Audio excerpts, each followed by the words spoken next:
1847 થી જે ચાલતો આવેલો જે ડાંગ દરબાર આજે લોકો એની આતુરતાથી રાહ જોઈ રહ્યા હતા એ આજે ઉજવાઈ ચૂક્યો છે। ત્યારે ડિસિઝન ન્યૂઝ જ્યારે ડાંગ દરબારમાં પહોંચી ચૂકી હતી। નમસ્કાર, ડિસિઝન ન્યૂઝ ગુજરાતીમાં આપનું હાર્દિક સ્વાગત છે। હું છું આપની સાથે મનીષ ઢોળિયા। જ્યારે ડાંગ દરબાર આજે ઉજવાઈ ગયો છે, લોકો મોટી સંખ્યામાં ઉમટી પડ્યા હતા, પણ ખાસ કરીને જ્યારે એ ડાંગ દરબાર રાજ્યપાલ દ્વારા એને ખુલ્લો મૂકવામાં આવતો હોય છે ત્યારે આજે બે વર્ષથી રાજ્યપાલ આવતા નથી, ત્યારે ડાંગ વિસ્તારના લોકો અને જે રાજાઓ છે, જે રાજવી પરિવાર છે, એમાં પણ જે નારાજગી જોવા મળી એ પણ દર્શક મિત્રો તમને બતાવવામાં આવશે। અને જે ડાંગ દરબારમાં જે ઉજવવામાં આવ્યો એમાં જે સાંસ્કૃતિક કાર્યક્રમ અને જે આવનાર નેતાઓ અને જે આગેવાનોએ શું કીધું એ પણ બતાવવામાં આવશે। અને ખાસ કરીને જ્યારે ડાંગની વાત આવે ત્યારે અહીંના લોકો જ્યારે હોળીનો પર્વ ત્યાં ધૂમધામથી મનાવતા હોય છે। આજે હોળી પહેલાં એવું અઠવાડિયા પહેલાં ધામધૂમથી હોળીની રંગે ચંગે ઉજવણી કરતા હોય છે, ત્યારે ખાસ કરીને અહીંના લોકો જ્યારે બહાર કામ અર્થે જતા હોય છે ત્યારે એઓ પણ આજે કેટલા દિવસથી હોળીનો પર્વ ઉજવવા માટે આવી જતા હોય છે અને હોળીનો પર્વ ઉજવતા હોય છે અને ડાંગ દરબારમાં પણ એવો ભાગ લેતા હોય છે અને ડાંગ દરબારના મેળામાં પણ એવો ઉત્સાહભેર એવો ઉજવણી કરતા હોય છે। ત્યારે ખાસ કરીને જે વાત કરવામાં આવે રાજવીઓની, જ્યારે રાજવીઓને અહીં સાલિયાણું આપી એ લોકોને સન્માન કરવામાં આવે છે, ત્યારે રાજાઓને પણ આજે નારાજગી છે। ગયા વર્ષે પણ નારાજગી હતી, આ વર્ષે પણ નારાજગી છે, ત્યારે રાજાઓએ આ વર્ષે પણ જાહેરમાં નારાજગી વ્યક્ત કરી છે। અને જે મંત્રીશ્રીઓ પણ આવ્યા હતા, જેઓ કુંવરજી હળપતિ, એઓને પણ પૂછવામાં આવ્યો, એઓએ પણ જ્યારે આજે કોણીએ ગોળ લગાવ્યો હોય એવું લાગી રહ્યું હતું, એ દ્રશ્ય પણ તમને બતાવવામાં આવશે। ત્યારે આવો જોઈએ, દરેક ડાંગ દરબારના દ્રશ્ય તમને બતાવવામાં આવશે।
मुख्य अध्यक्ष एवं माननीय मंत्रीश्रीનું અભિવાદન થઈ રહ્યું છે। જોરદાર ક્ષણ, આ વિલક્ષણ ક્ષણને આપણે તાળીઓના ગુંજારાથી વધાવીશું।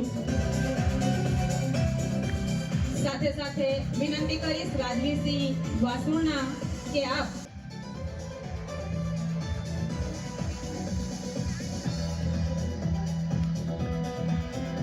આ ક્ષણને જોરદાર તાળીઓના ગુંજારાઓથી આપણે વધાવી લઈએ। સાથે સાથે વિનંતી કરી આતિથ્ય સત્કાર કરશો। જોરદાર તાળીઓના ગુંજારાથી આપણે આ ક્ષણને વધાવીશું। તાળીઓના ગુંજારાથી આપણે આ ક્ષણને વધાવીશું। નારી શક્તિને આપણે વધાવી લઈએ। વિનંતી કરીશ રાજવીશ્રીને કે આપ શ્રી માન્ય કલેક્ટર શ્રી ડાંગ શ્રી રાજસુતાર સાહેબનું પણ ધનુષબાણ અર્પણ કરી આતિથ્ય સત્કાર કરશો।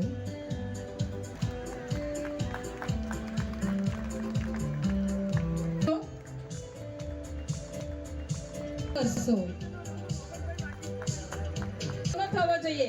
જોરદાર તાળીઓ સાથે આપણે આ ક્ષણને વિતાવવાની રીતને અનુસરવા માટે વિનંતી કરીશ.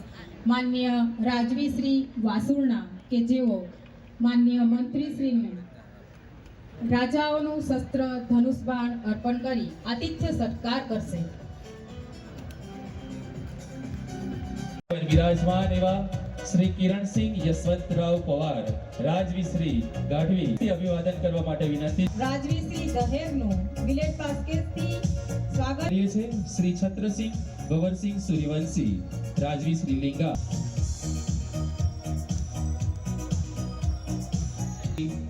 ત્રિકમરાવ સાહેબરાવ પવાર રાજવી શ્રી પિંપરી વિનંતી માનનીય સાંસદ શ્રી ના અવસરે જોરદાર અભિવાદન આપ સાહેબ શ્રીનો. મંચ પર શોભાયમાન એવા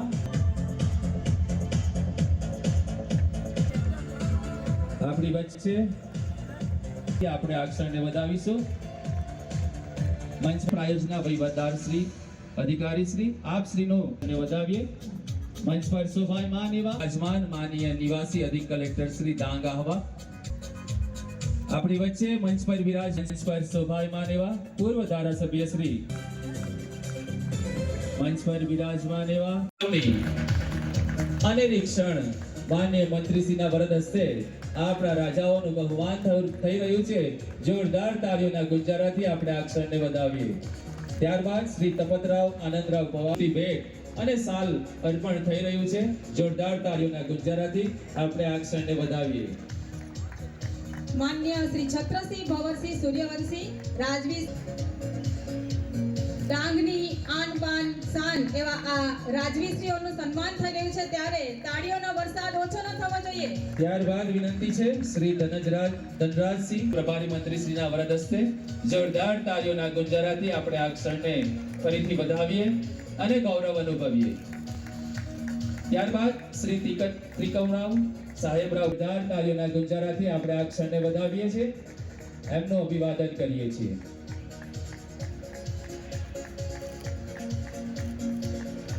ખૂબ ખૂબ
કબજામાં ન હતું અને એનો ઉલ્લેખ ડાંગને પરદેશ ભૂમિ એટલે કે ફોરેન લેન્ડ તરીકે બ્રિટિશરોએ નોંધ કરી છે.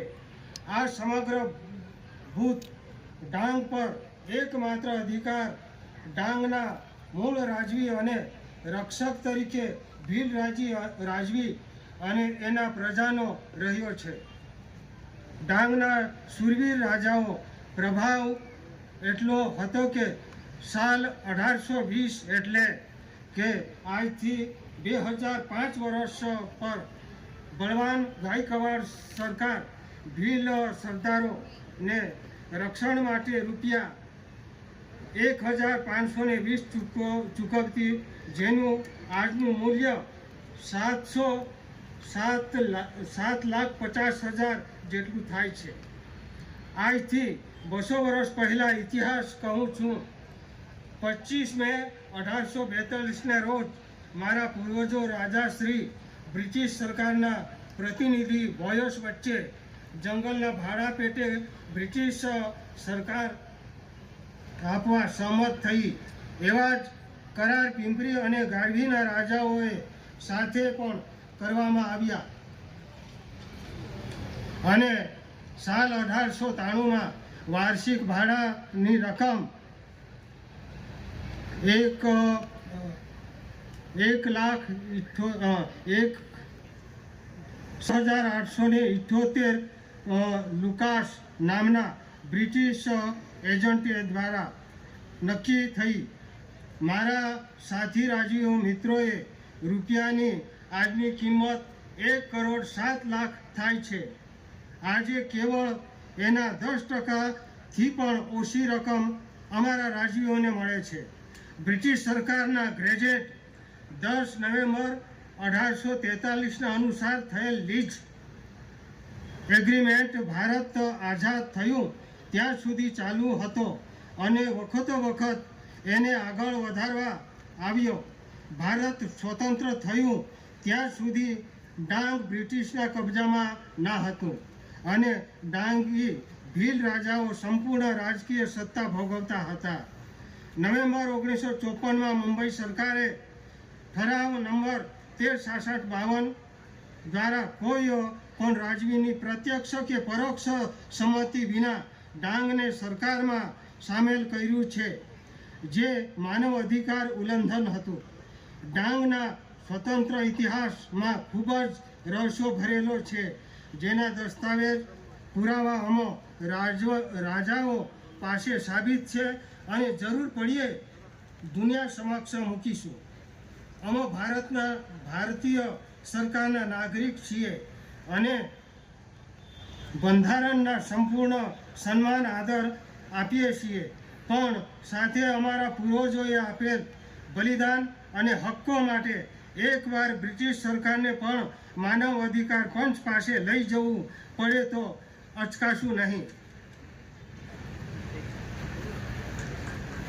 અમારા રાજકીય હક્કો ને અનેક વખત માનનીય સરકાર શ્રીને રજૂઆત કરી રહી, પરંતુ આજ દિન સુધી યોગ્ય પ્રતિસાદ મળેલ નથી. આ તબક્કે મારી ભારત સરકારને નમ્ર વિનંતી છે, જો અમારા હક્કો અંગે યોગ્ય વળતર ના મળશે તો યોગ્ય સમયમાં નિરાકરણ ના કાયદાની મર્યાદામાં રહી એપ્રિલ 2025થી તબક્કાવાર આંદોલન કરવામાં આવશે. અસ્તુ.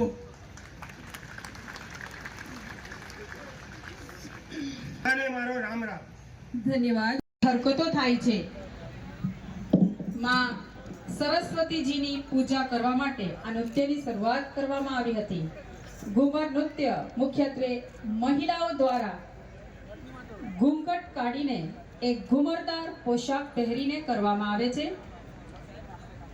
અને પુરુષો પણ સુંદર. ડાંગમાં જ્યારે જે હોળીના તહેવાર પહેલાં જે ડાંગ દરબારનું જ્યારે ભવ્ય આયોજન થઈ રહ્યું છે, ત્યારે આપણી સાથે જે વાંસદા વલસાડ ડાંગના જે સાંસદ સભ્ય છે, આપણે એમની સાથે વાત કરીશું જે આજના દિનના લઈને.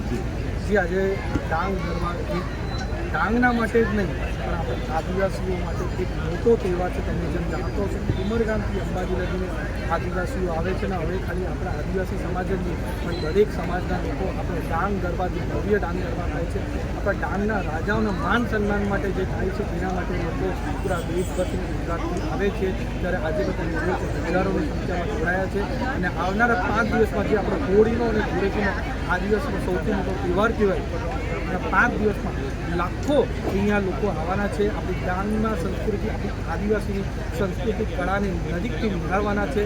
ત્યારે હું પણ આજે પહેલી વાર સાંસદ તરીકે મને આવવાનો મોકો મળ્યો, ગયા વર્ષે ઉમેદવાર તરીકે, અને નાનેથી હું ડાંગ દરબારમાં એક અહીંયા આવતો હતો, આદિવાસીની કળા જોવા અહીંયા આવતો હતો. તો મારા માટે પણ સૌભાગ્યની વાત છે. આ વખતે ડાંગ દરબાર ભવ્ય આયોજન થયું છે. આવનાર વર્ષે હજુ પણ ભવ્ય આયોજન થાય એના માટે અમે આવવાના છે. ખાસ કરીને આજે બહુ મુખ્ય વાત જે ડાંગના આપણા રાજાએ કહી, આપણા ડાંગના રાજા છે એ આપણા માટે ડાંગના માટે આદિવાસી માટે માન સન્માન આન છે.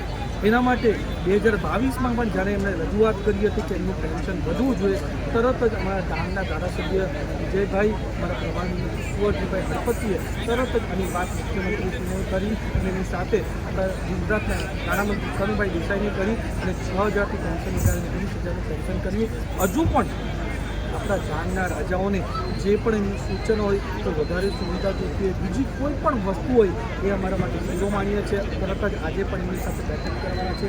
એમની જે માંગણીઓ છે એ માંગણી અમારા તરત જ એની રાજ્ય સ્તરે કેન્દ્ર સ્તરે જ્યાં રજૂઆત કરવી પડે ત્યાં રજૂઆત કરશું ને ડાંગને અને ડાંગના રાજાઓને ઉચિત સન્માન મળે એના માટે પૂરો પ્રયાસ કરશું. સાથે ડાંગની પ્રજાને પણ સારી વિકાસની સુવિધા મળે એના માટે પૂરું કામ કરશું. પણ જેમ પરિવાર હોય, પરિવારમાં વાત આપણે નિખાલસ રીતે ખુલ્લે પાયે કહી શકીએ એ રીતે ડાંગના રાજાઓ પણ અમારા પરિવારના જ સભ્યો છે અને જે પણ એની વાત કરી એ અમે માનીએ છીએ. અને ડાંગના રાજાના ડાંગના પ્રજાનું આવનારા દિવસોમાં સારામાં સારો વિકાસ થઈને આવનારા વર્ષોમાં 100% ખાતરી આપી છે. એકદમ ભવ્ય ડાંગ દરબાર આપણે બધા સાથે રાજ્યપાલશ્રીના લઈને જે નારાજગી રાજાઓએ જી રાજ્યપાલની જે મને પ્રાથમિક જાણકારી મળી છે કે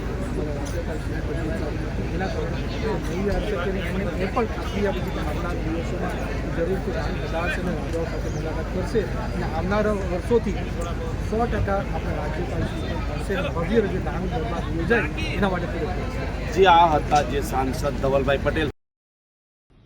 ડિસિઝન ન્યૂઝના બીજા વિડીયો જોવા માટે ચેનલ સબસ્ક્રાઇબ કરો અને બેલ આઇકન બટન પર જઈ ક્લિક કરો.